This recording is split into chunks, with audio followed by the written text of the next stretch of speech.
Himasi Podcast every Friday. Kalian mau yang asik, mau yang greget, cuma ada di hari Jumat di Himasi Podcast every Friday. Nah, kali ini kita bersama-sama Pak Reza nih. Mungkin teman-teman yang mahasiswa sistem informasi udah pada kenal ya sama Pak Reza. Udah banyak juga yang diajar sama Pak Reza, mulai dari mahasiswa baru sampai mahasiswa tingkat akhir nih mungkin udah pada kenal ya sama Pak Reza yang satu ini. Terus juga teman-teman, kali ini kita akan membahas tentang suatu teknologi yang bisa dibilang lagi viral ya Pak. Ya.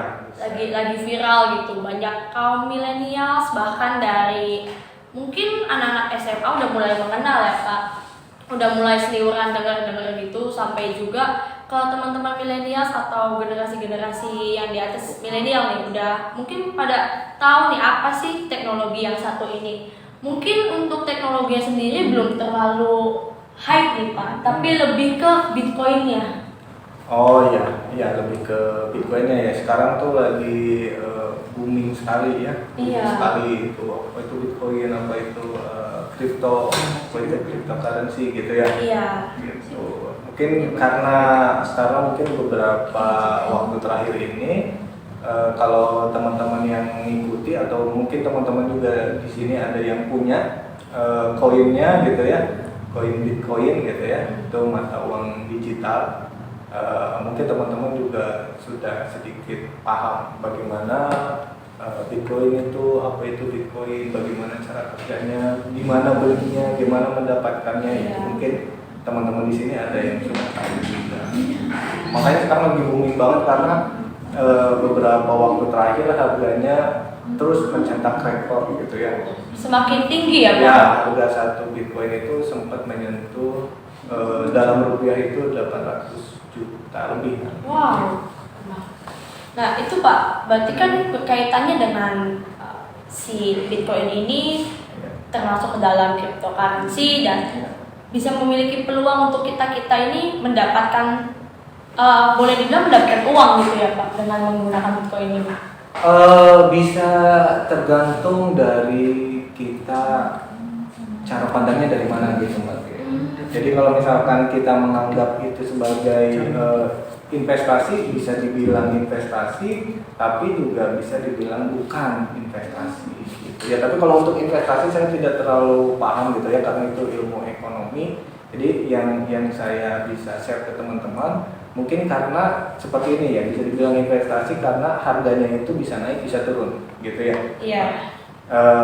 Beda dengan misalkan teman-teman membeli sebuah gadget elektronik, misalkan kalau kita beli gitu harganya ketika dipakai ya turun gitu. Yeah. Nah kalau misalkan kripto itu memang bisa turun tapi juga bisa naik, tergantung dari seberapa banyak volumenya. Jadi volume sebuah koin itu ya ditentukan juga dengan harganya nanti menentukan seperti itu.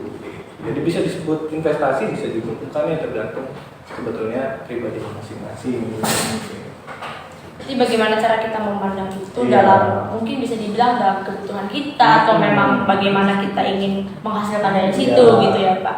Oke nih teman-teman, bersama saya Tirza Stefania, mahasiswi semester akhir semester 8. Kita pada kesempatan kali ini pada podcast episode ini kita akan membahas tentang teknologi blockchain ya Pak. Blockchain.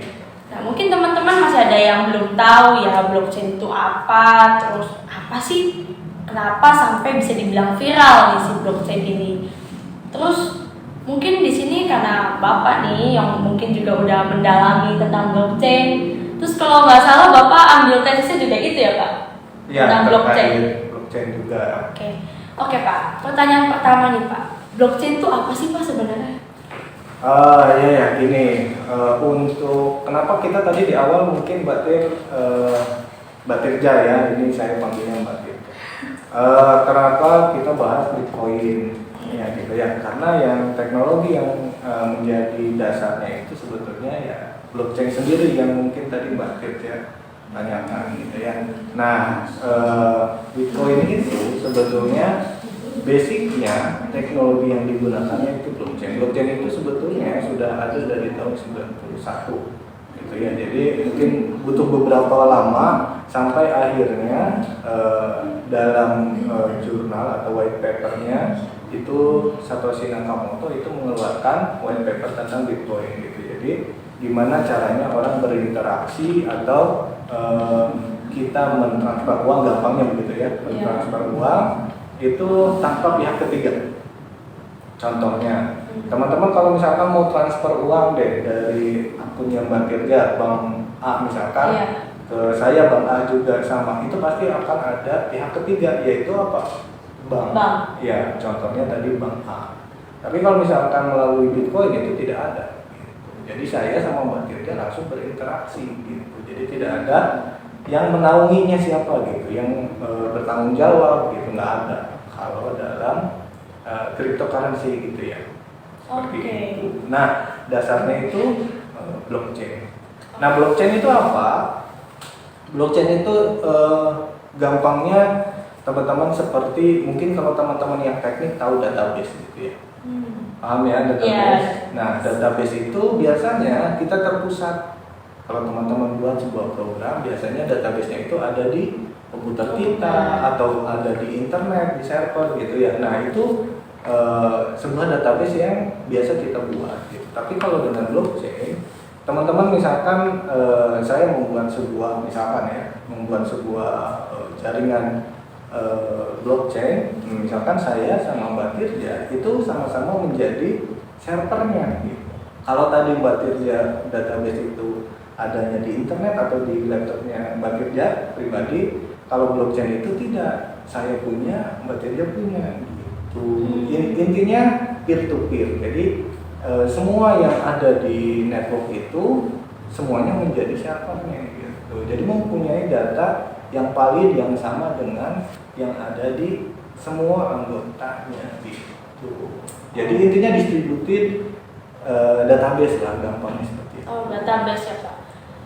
Untuk berarti setiap orang yang terjun ke dalam situ semuanya akan ada di dalam database yang sama dalam blockchain itu gitu Pak? Ya, kalau dalam satu network blockchain misalkan tadi ya, misalkan tadi kita contohnya harusnya transfer uang, ketika Mbak Tirja punya saldo misalkan 1 juta, saya juga sebetulnya punya Mbak Tirja itu saldonya berapa gitu. Begitu juga Mbak Tirja, sebetulnya Mbak Tirja tahu saya itu punya saldo berapa, tapi ya tidak bisa dibuka. Karena apa? Karena blockchain itu punya ibaratnya seperti ini, ibaratnya punya private key sama public key gitu. Apa itu? Nah, private key itu sama ibaratnya teman-teman punya dompet deh, teman-teman punya dompet. Karena saya yakin teman-teman yang di sini mungkin melihat itu sebelumnya sudah tahu Bitcoin gitu ya. Pasti kalau Bitcoin pasti punya walletnya gitu. Punya wallet atau punya akun di exchange gitu ya. Nah, contohnya tadi public key sama private key itu kita punya dompet deh. Kita punya dompet ini misalkan. Nah, saya mau mengirim uang ke Mbak Tirja misalkan. Nah, dompet ini yang bisa mengakses ini siapa? Cuma saya aja. Nah, itu kuncinya pakai apa? Kuncinya pakai private key. Nah, ketika saya mau mengirim uang ke Mbak Tirja, berarti kan saya harus tahu alamatnya dompetnya Mbak Tirja. ID dompetnya, ID walletnya ID gitu ya. walletnya Mbak Tirja itu apa gitu. Nah, itu pakai public key. Yang mengetahui kalau saya itu yang mengirimkan ke Mbak Tirja itu pakai public key yang punya saya gitu. Jadi Mbak Tirja punya private key dan public key di wallet itu, di dompet itu. Saya juga punya private dan publiknya. Jadi ketika mengirim itu pasti tahu mengenali gitu ya, siapa yang ngirim, siapa yang menerima seperti itu. Jadi tidak akan salah. Oke. Sebelum kita masuk apa itu cryptocurrency ya Pak, saya ada tiba-tiba muncul pertanyaan nih Pak. Kan tadi kalau misalkan kita ibaratkan pengen transfer uang nih Pak, kita kan harus melalui bank supaya kita bisa transaksi lah, bisa dibilang kayak gitu. Nah, kadang kan orang masih mempercayakan uangnya pada bank itu dengan tujuan supaya uang yang mereka simpan itu aman. Nah, kalau di blockchain sendiri itu bagaimana Pak sistem keamanan dalam transaksi? Apapun transaksinya ya. Iya. Tapi ini dalam kasusnya kita lagi bicara transfer uang gitu ya. Iya. Nah sebetulnya kalau di blockchain itu kenapa namanya blockchain gitu ya? Itu dari dua kata sebetulnya, ada block, ada chain ya. Jadi kalau block itu berarti kalau diartikan itu kotak ya, ada block dan ada chain, ada kotak dan ada rantai. Jadi itu rantai kotak yang saling berhubungan. Nah, amannya kenapa? Amannya di blockchain itu, teman-teman ketika membuat sebuah, anggap saja teman-teman membuat sebuah kotak, satu kotak. Nah, ketika teman-teman membuat sebuah transaksi baru, itu dimasukkan ke dalam kotak baru. Paham? Iya. Ya, jadi blockchain itu teman-teman pertama membuat kotak baru, itu namanya Genesis block. Genesis block itu nanti mungkin lebih teknisnya teman-teman bisa baca banyak referensinya gitu ya. Ada Genesis block ketika teman-teman membuat sebuah blok pertama kali, itu Genesis block. Nah, ketika teman-teman membuat transaksi di blok pertama, itu teman-teman ada yang namanya kalau di Bitcoin ini kita bicarain bagaimana cara kerjanya Bitcoin gitu ya. Itu ada namanya nonce. Nonce itu gimana caranya ketika teman-teman membuat sebuah blok itu di di stempel gitu. Jadi nilai apa yang bisa menghasilkan blok tersebut gitu. Jadi kalau misalkan itu terpenuhi, maka dia akan lanjut ke transaksi yang selanjutnya atau blok selanjutnya gitu. Nah, di blok yang selanjutnya itu memiliki hash. Hash itu apa? Hash itu ketika teman-teman mungkin tahu enkripsi. Jadi satu blok ini memiliki hash, memiliki transaksinya apa? Transaksinya itu berarti dia ngirim uang ke saya berapa gitu ya? Iya. Nah, memiliki hash itu enkripsi, memiliki hash, memiliki transaksi, memiliki nonce itu nilai yang harus dipecahkan untuk menghasilkan blok ini, gitu ya. Terus memiliki previous hash atau hash sebelumnya. Nah, oke, ini satu blok ini paham ya? Berarti ada hash, enkripsi dari data yang ada di blok ini, ya. Terus ada transaction itu isinya apa? Mbak Tirja berarti transfer uang saya. Iya. Ya, misalkan 100.000. Selanjutnya ada previous hash ini karena ini blok pertama berarti nggak ada gitu ya, karena ini Genesis block tadi yang saya bilang. Nah, ketika teman-teman udah selesai membuat satu blok, itu akan selanjutnya akan membuat blok baru gitu ya. Ada blok baru ini memiliki previous hash, ada memiliki transaksinya apa, memiliki nonce-nya apa, dan hash yang sekarang. Gitu. Jadi gimana chain-nya di mana? Chain-nya itu dia punya previous hash, jadi hash yang sebelumnya berarti blok yang pertama itu dia kirimkan ke blok yang selanjutnya dengan transaksi apa gitu. Nah, kenapa di Bitcoin itu ada yang namanya menambang Bitcoin?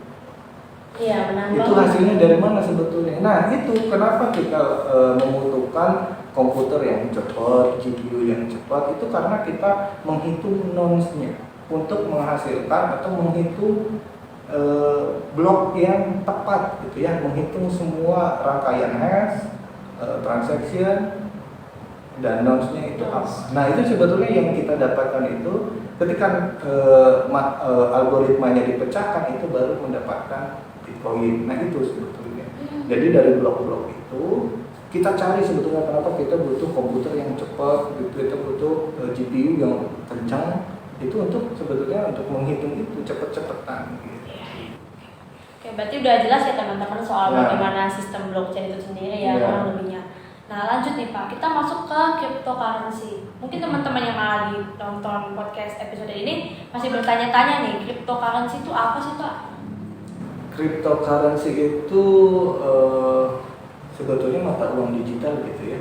Nah, yang tadi dihasilkan dari menambang itu tadi kan sudah kita jelaskan ya, betul. Jadi dari hasil nonce itu, jadi gitu. Jadi cara memecahkan algoritma ketika yang pertama menemukannya gitu ya, menghasilkan atau memecahkan algoritmanya, dia mendapatkan Bitcoin.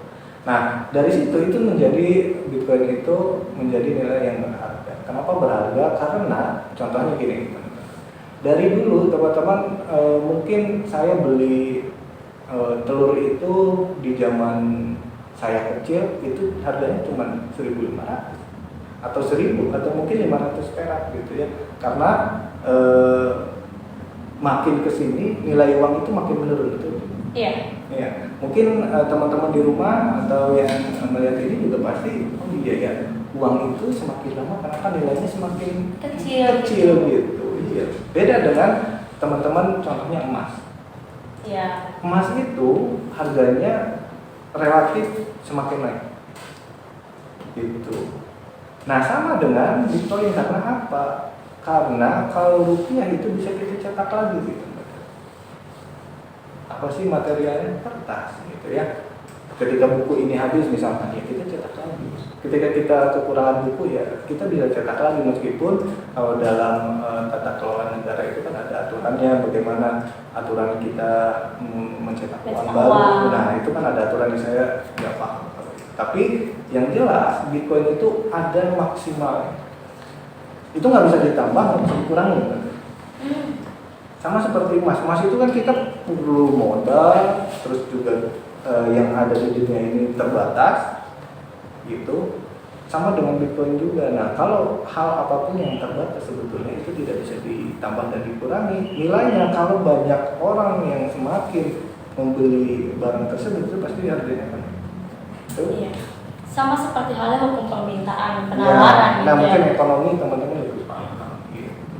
Jadi Bitcoin itu jadi kenapa harganya jadi mahal ya seperti itu, karena sebetulnya maksimalnya berapa gitu, yang bisa ditambang ada berapa, jumlahnya berapa koin gitu kan.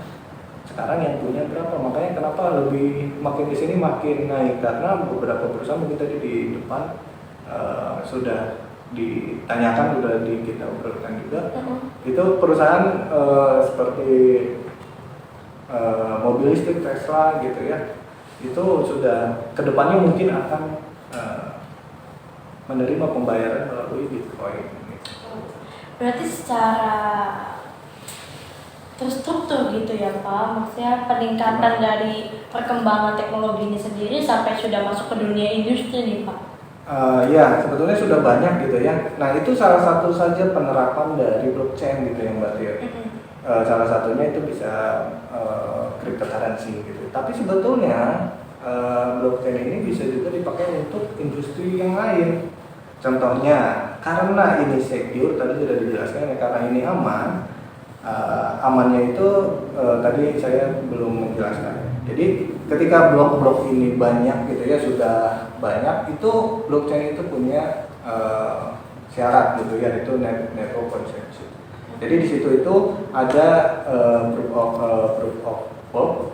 Jadi ketika teman-teman punya transaksinya baru berjalan 3 blok misalkan, nah blok ini teman-teman sudah punya transaksi tadi transfer saya ke Mbak Dirga gitu ya. Kalau misalkan ini dirubah, itu harus dirubah semuanya.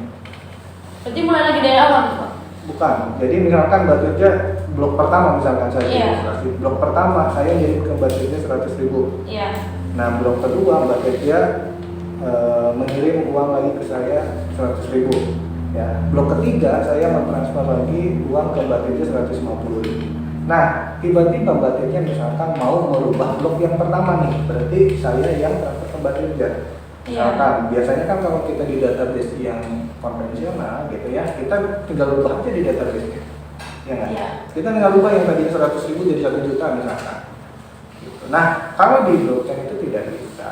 Gitu. Syaratnya harus 50% lebih itu baru disetujui oleh semuanya itu. Karena salinan yang transaksi Mbak dan saya itu ada di semua anggotanya gitu. Misalkan meskipun saya transaksinya cuma 2, tapi kita yang terhubung ke jaringan blockchain yang kita bicarakan itu misalkan ada 100 orang, ya semua orang yang 100 itu di dalam komputernya itu harus merubah transaksi yang pertama, yang batirja gitu. Makanya apalagi sekarang sudah digunakan banyak orang misalkan, yaitu harus semuanya harus dirubah di transaksi pertama baru bisa disetujui oleh semua.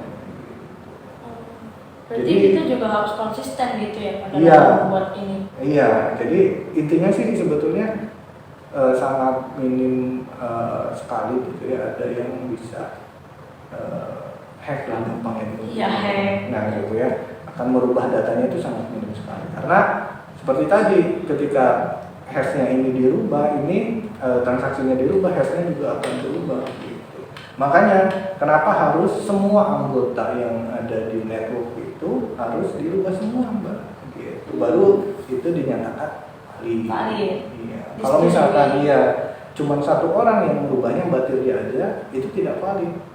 Nggak akan bisa diganti. Nggak akan bisa diganti.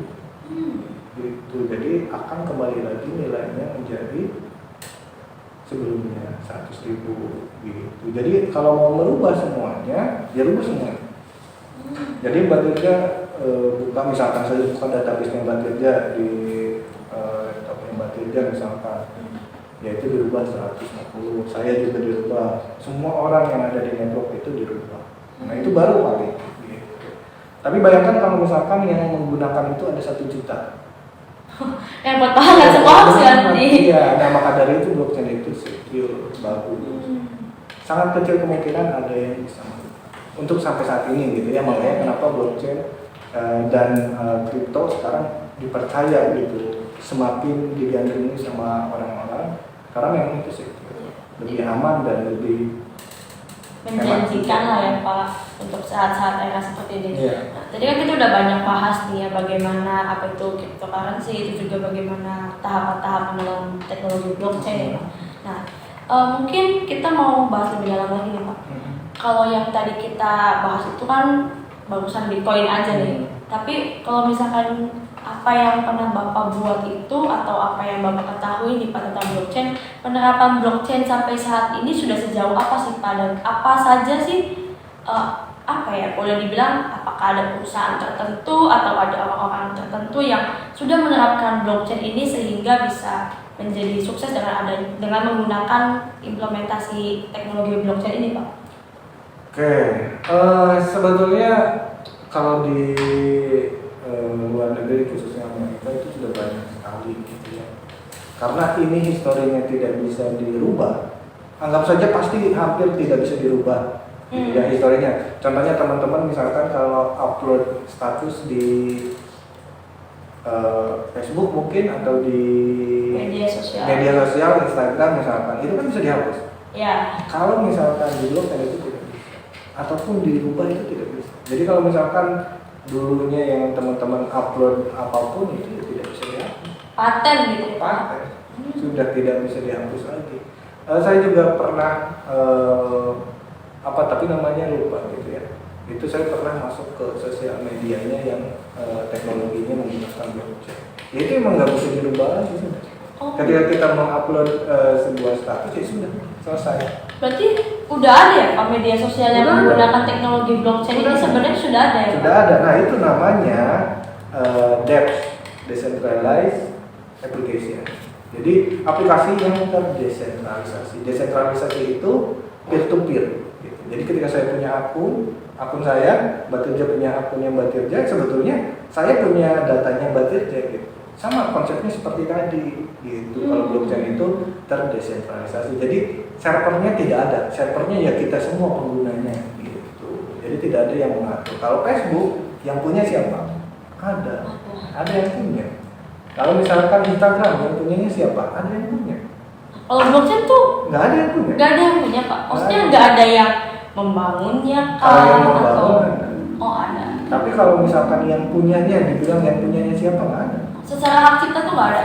Kalau untuk hak cipta mungkin ada, tapi yang meregulasi harus begini nggak ada. Contohnya kalau Facebook, kalau teman-teman menggunakan WhatsApp juga, kemarin itu ada kebijakan yang datanya harus di-sharing ke Facebook, ke Instagram gitu ya. Nah kalau misalkan ini yang enggak, Gak ada yang bertanggung jawab. Datanya siapa yang megang? Ada. Contohnya sekarang teman-teman kenapa kalau lagi searching misalkan lagi searching mau beli HP nih, langsung aja iklannya semuanya pasti terkena. Iya, di Nah. Facebook, di IG, sekarang nggak langsung Iya. ads-nya ya yang berhubungan sama Facebook, sama handphone yang pernah kita cari, Kak. Iya itu. Nah itulah karena mereka punya data-data kita gitu. Nah kalau misalkan di blockchain ini ya nggak bisa sama sekali nggak bisa. Hampir nggak bisa lebih tepatnya gitu. Seperti itu Mbak. Jadi kalau untuk kasusnya itu ya, ada lagi teman-teman misalkan contohnya kayak ada yang sudah menerapkan juga tapi saya lupa kampus mana. Itu ada yang menerapkan ijazah based on-nya teknologi blockchain. Oh, udah ada juga Pak, dunia pendidikan sudah ada. Sudah ada. Kenapa pakai blockchain ijazah? Karena tidak bisa dipalsukan. Contoh, hari ini saya kampus A misalkan itu mengeluarkan ijazah 100 orang misalkan. Nah, ketika teman-teman mau memalsukan itu, misalkan ya, mau memalsukan itu, Mbak Tirza misalkan nggak kuliah tapi pengen ijazah, cari aja di internet, oh ijazahnya seperti ini, kita kopikan, ganti nomornya. Ketika dicari, ya nggak ada, gitu. Karena nggak bisa ditambahkan di dalam database, nggak bisa. Karena kalau blockchain itu ya tadi sudah tahu sendiri, itu nggak bisa ditambahkan atau dirubah data-data yang ada, nggak bisa. Udah upload 100 ya, udah 100. 100 gitu. Datanya pun nggak bisa dirubah. Makanya itu kenapa teknologi blockchain itu dipakai untuk hal-hal yang memang sifatnya historikal. Gitu. Jadi contohnya lagi ada yang menerapkan kalau nggak salah perusahaan besar juga itu untuk pengiriman, tracking pengiriman. Kenapa tracking pengiriman? Contohnya, ketika teman-teman membeli sebuah dikatakan beli HP lah ya, atau masakan gitu, atau daging dari yang ini.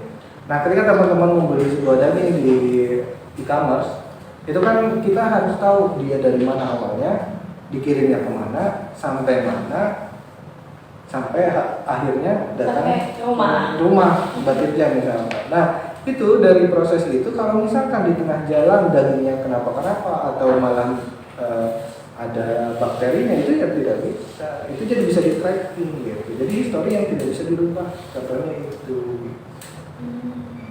Seperti itu. Jadi di luar sana sudah banyak yang menggunakan.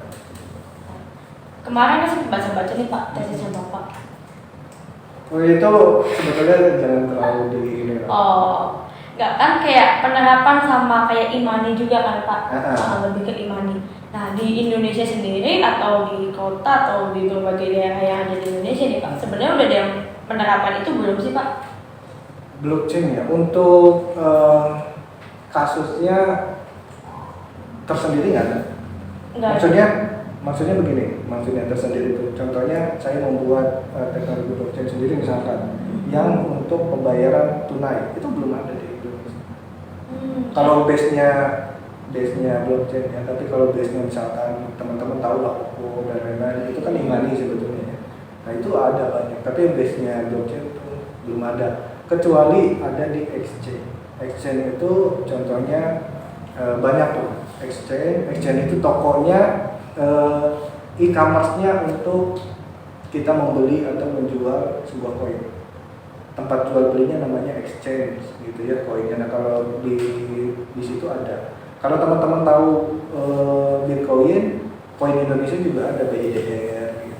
Oh ada. Ada juga gitu. Tapi itu belum diterapkan. Karena apa? Karena sebetulnya dalam hukum di Indonesia itu tidak diperbolehkan. Oh nggak boleh. Nggak boleh. Kenapa Pak? Oh nggak boleh. Kripto itu nggak boleh. Alasannya? Soalnya begini Mbak. Kalau saya beli buku ini menggunakan rupiah uang kertas itu bisa. Tapi kalau saya mau beli buku ini meskipun Mbak Tirza misalkan punya akun wallet ya, saya beli pakai Bitcoin misalkan, itu sebetulnya nggak boleh, nggak resmi, nggak boleh. Itu Mbak Tirza bisa kena polisi kalau saya beli pakai Bitcoin sama Mbak Tirza langsung.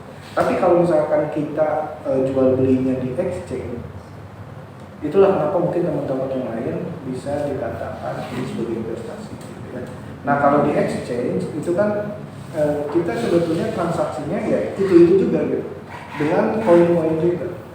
Beda dengan kita transaksi langsung dengan exchange gitu. Jadi kalau secara hukum itu tidak boleh. Tapi kalau untuk kita berdagang di exchange itu Kan tadi berdagang di exchange ya Pak. Berarti exchange itu sama aja kayak market ya gitu? ya marketplace lah, marketplace. Ya. Boleh sedikit dijelaskan nih Pak tentang exchange itu sendiri itu seperti apa Pak transaksi yang terjadi di situ? Sebetulnya begini Mbak Teddy, kalau untuk exchange-nya atau gampangnya sebutnya marketplace atau e-commerce-nya koin-koin gitu ya, e-commerce-nya koin-koin, dan di situ teman-teman kalau mau beli ya kita harus beli dulu gitu, kita harus deposit dulu berapa gitu. Contohnya banyak kok, ada Indodax, ada toko kripto, kalau yang di luar negeri yang paling terkenal itu ada Binance gitu ya. Nah itu bisa juga teman-teman gunakan sebetulnya, itu marketplace-nya untuk koin-koin. Sebenarnya perkembangannya udah lumayan sangat pesat ya Pak Ya. di saat-saat ini. Oke, kita kembali ke blockchain ya Pak. Kita udah masuk beberapa pertanyaan nih Pak dari teman-teman mahasiswa. Boleh langsung dibacain Pak? Boleh. Saya buka dulu nih ya Pak. Menarik sih Pak, banyak banget yang lumayan penasaran gitu sama si blockchain ini. Cuma mungkin udah ada beberapa pertanyaan yang udah tadi Bapak jelaskan. Nah, ini Pak, pertanyaan yang pertama mungkin dari Niko. Semester berapa nih Niko? Satu ya, semester 1.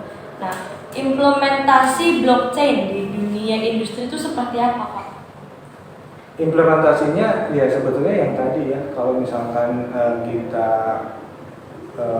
base-nya untuk history yang tidak bisa dirubah, itu kita cocok menggunakan itu gitu. Kalau misalkan kita transaksi yang terus berubah, kalau menurut saya sekarang lebih cocok ya menggunakan yang biasa saja, yang seperti kita ketahui lah kalau teman-teman buat sebuah website atau aplikasi, itu kan kita punya database yang tercentralized. Kalau yang sifatnya decentralized atau peer to peer itu cocoknya untuk ya yang sifatnya historical atau yang memang tidak akan dirubah deh. Paten permanen gitu ya Pak. Nah, lalu Pak, pertanyaan kedua dari Niko nih. Benar nggak sih Pak kalau blockchain itu adalah the new internet? The new internet, saya sebetulnya setuju dengan pertanyaan itu, kalau blockchain itu the new internet, karena mungkin kita akan merasakan beberapa tahun lagi banyak aplikasi atau teman yang tadi sempat saya sebutkan itu namanya DEX, decentralized application, itu yang akan banyak menggunakan itu. Oke. Mungkin kedepannya akan banyak sekali. Jadi saya yakin dunia internet mungkin beberapa tahun lagi atau beberapa puluh tahun lagi mungkin akan terrealisasi gitu. Karena sekarang mungkin ada banyak teman-teman juga yang kemarin isunya WhatsApp itu banyak yang lumayan heboh sih Pak, itu saya buka TikTok juga ada yang bahas, saya buka Instagram ada yang bahas. Lanjut nih Pak, di pertanyaan terakhir milik Niko.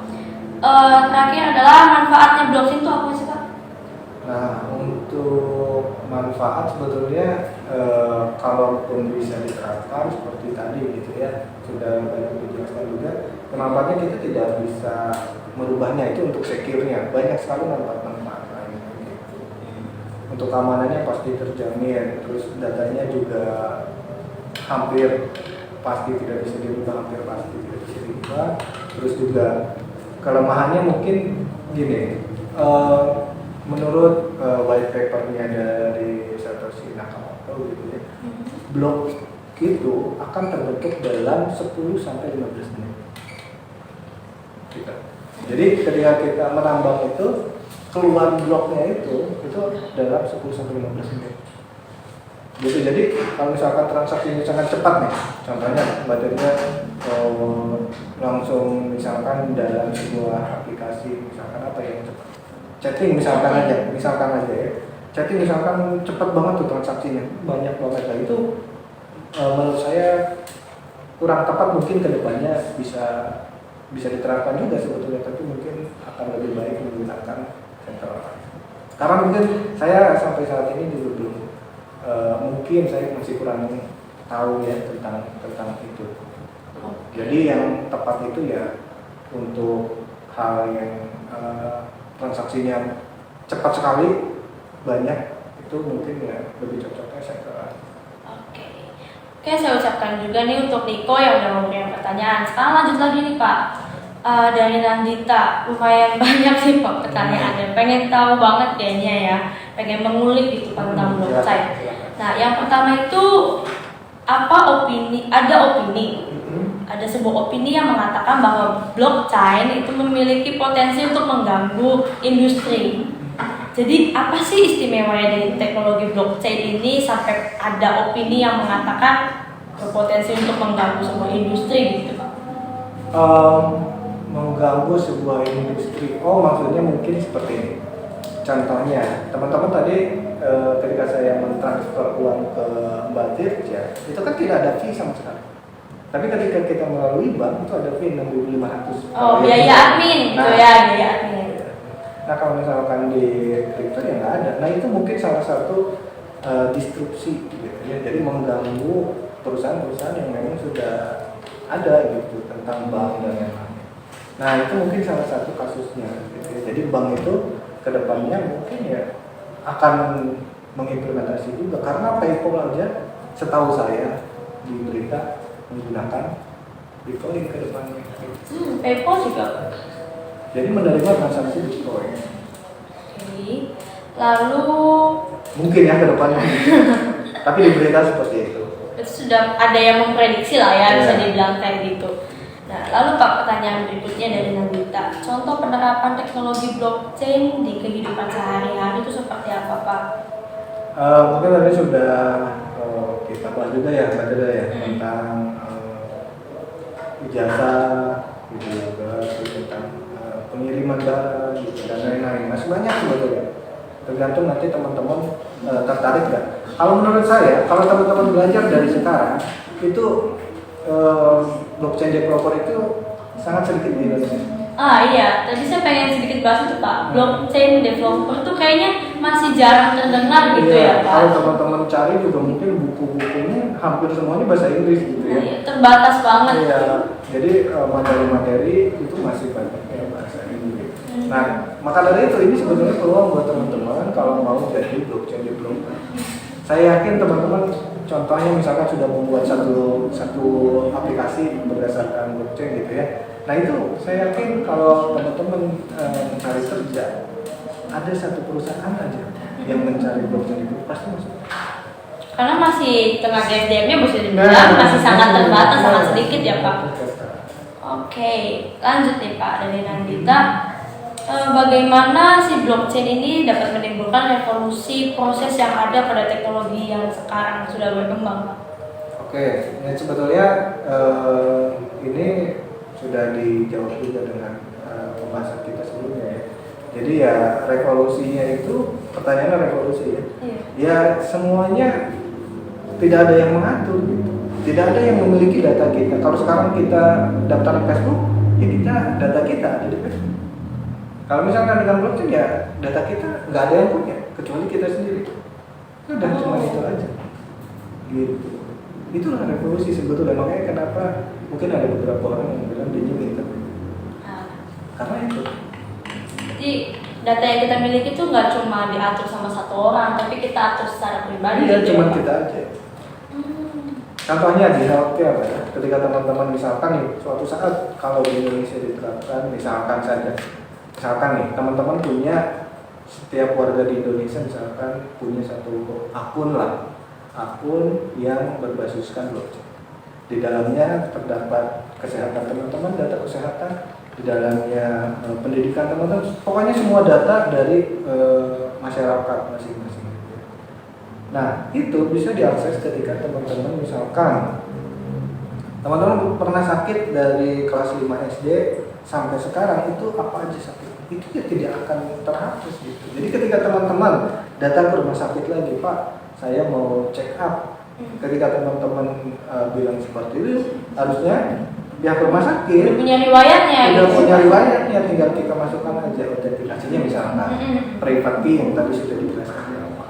Jadi private key-nya kita tinggal kasih buka aja. Ibaratnya kita tinggal kasih autorisasi ke pihak rumah sakit, itu semuanya terbuka. Asal dengan kehendak kita. Berarti untuk beberapa kasus yang sifatnya tadi yang Bapak bilang historikal itu benar-benar sangat membantu ya. Iya. Kayak tadi contohnya rumah sakit, mungkin kita lupa pernah berobat apa, mungkin karena dengan menggunakan blockchain ini bahkan sampai obat yang pernah kita minum pun bisa tercatat di situ ya Pak. Iya.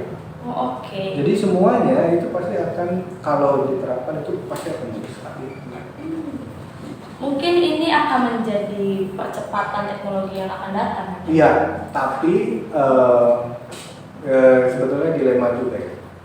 Seperti tadi yang dibilang juga, tidak semua teknologi itu cocok diterapkan di satu sektor.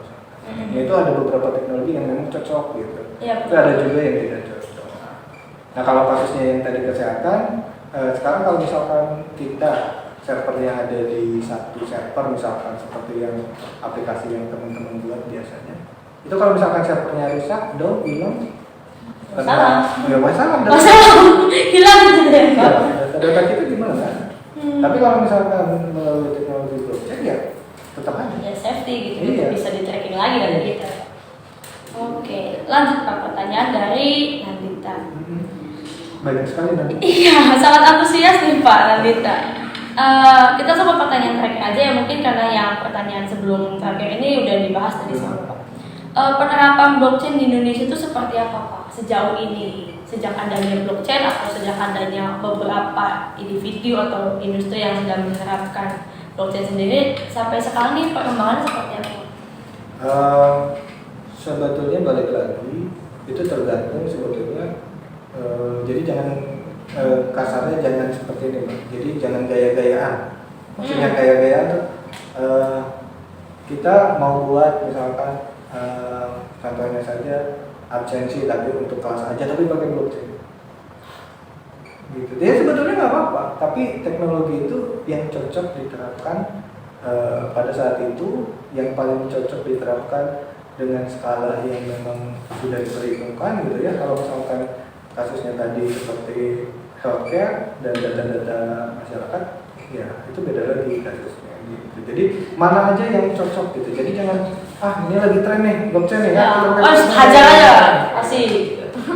Nah contohnya kalau misalkan teman-teman sekarang mau nambang Bitcoin gitu ya. Nah itu data-data semua yang pernah ditambang itu teman-teman pasti punya juga salinannya. Jadi ketika kita masuk nih mau nambang juga, semua data blok itu, data-datanya semua langsung kita download dulu. Jadi datanya ketika kita masuk ke jaringannya Bitcoin misalkan, ya itu ada.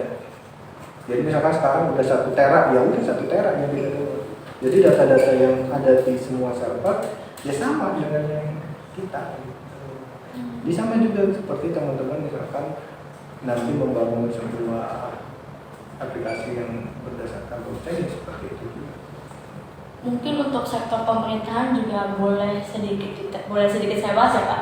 Jadi saya cukup kepikiran nih Pak, bagaimana penggunaan teknologi blockchain ini menurut Bapak nih Pak bisa nggak sih diterapkan dalam kayak pencatatan angka kelahiran, angka kematian, terus sampai nanti mengerucut kepada sensus kependudukan gitu Pak. Kira-kira blockchain bisa nggak diterapkan ke sektor boleh dibilang dalam tatanan untuk pencatatan masyarakat dan penduduk?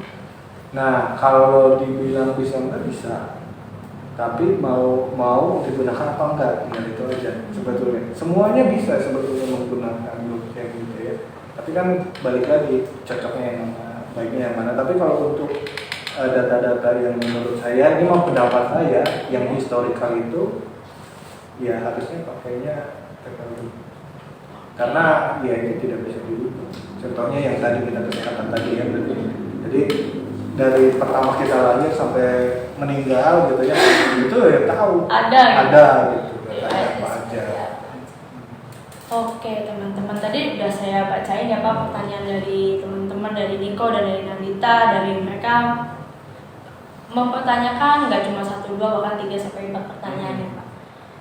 Oke teman-teman, ternyata teknologi blockchain ini sungguh boleh dibilang benar kalau ada yang bilang the new internet tepat, karena ternyata kompleks banget ya Pak. Iya. Segi keamanannya, terus dalam memuat historical dan sektor-sektor tertentu yang mungkin bisa diterapkan itu betul-betul bisa membantu kinerja daripada sektor yang menerapkan itu.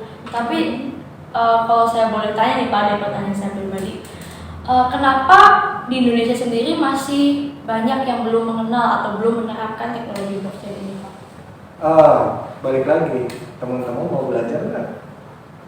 Gitu. Kalau teman-teman belajar dari sekarang, saya yakin 4-5 tahun lagi banyak yang menerapkan. Karena kan mungkin masih sedikit banget blockchain developer saat ini gitu ya. Kalau misalkan aplikasi yang biasa, mungkin teman-teman juga di kuliah belajar.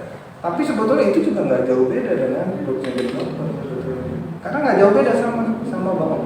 Sama, cuman ya bedanya kita mengikuti aturan-aturan yang ada di blockchain seperti apa, syarat-syaratnya seperti apa. Nah, sedikit membahas Bitcoin ya Pak. Kalau misalkan kita transaksi, misalkan dari Indonesia pakai rupiah, kita ke Filipina kita pakai peso, pakai mata uang yang ada. Nah, kalau Bitcoin itu apakah ada batasan tertentu? Misalkan kita pengen transaksi nih, misalkan kita keluar negeri, kita pengen transaksi pakai Bitcoin, itu apakah ada batasan-batasannya Pak? Batasan dalam hal apa nih? Pertukaran mata uangnya gitu. Dengan yang ada di sana. Iya. Tergantung. Itu biasanya seperti ini Mbak. Contohnya yang real, yang bakal terasa itu ketika Mbak Tirja punya ibu misalkan atau saudara yang ada di Amerika. Contohnya ya. Nah, Mbak Tirja mau kirim uang untuk kuliah misalkan 100 juta deh. Misalkan kirim ke Amerika 100 juta untuk uang kuliah. Kalau misalkan kita lewat perbankan, itu biayanya pasti kepotong berapa? Belum lagi ditukar lagi ke dalam dolar, US dolar gitu. Nah, itu akan sangat banyak biaya yang harus diperlukan. Tapi kalau kita melalui Bitcoin gitu ya, gampangnya ini. Nah, kita beli di exchange yang ada di Indonesia, kita beli dulu dengan rupiah misalkan 100 juta dapat berapa Bitcoin gitu ya, 0, sekian misalkan, nggak apa-apa. Nah, ketika kita transferkan ke akunnya yang ada di Amerika, saudaranya Mbak Tirja, di segitu juga gitu. Nggak ada nilai pengurangan atau biaya admin lah bisa dibilang gitu. Ya, itu tergantung exchange. Ongkosnya gitu. Tergantung exchange. Tapi itu lebih cepat dibandingkan kita transfer melalui bank. Kalau mungkin dalam satu negara, misalkan dari bank A ke bank B, itu ya cepat. Mungkin dalam hitungan detik langsung pakai nyampe. banking, internet banking Iya, gitu ya. tapi kalau misalkan ke luar negeri itu butuh waktu yang lumayan lama dibandingkan kita menggunakan transaksi Bitcoin. Langsung masuk lagi istilahnya, nggak pakai menunggu lama banget sampai berhari-hari. Seperti itu. Oke, selain menghemat waktu, juga menghemat biaya ya? Ya, jadi ketika udah nyampe di, misalkan koinnya saya baca udah nyampe ke saudaranya, ya tinggal di cairin aja dan keluar lagi gitu. Jadi lebih hemat. Oke, ternyata seru banget nih Pak bahas blockchain, terus juga kita bahas apa tuh tadi sedikit banyak ya Bitcoin. Nah, untuk teman-teman, saya jadinya lumayan tertarik ya Pak ya tentang blockchain. Ternyata dapat membantu banyak sektor yang memang jika diterapkan dengan tepat tentu sangat membantu ya. Iya. Oke, teman-teman yang ada di rumah yang lagi nonton podcast ini, jangan malas belajar ya Pak. Ini hal yang lagi booming, yang lagi hype, yang lagi viral dimanapun banyak sekali. Dan teman-teman saya aja yang kayak di WhatsApp gitu, status WhatsApp, mereka kayak ada yang suka bahas gitu lewat status-statusnya. Berarti kan itu sebenarnya sudah nyampe ke kita yang mahasiswa, sudah nyampe ke generasi muda.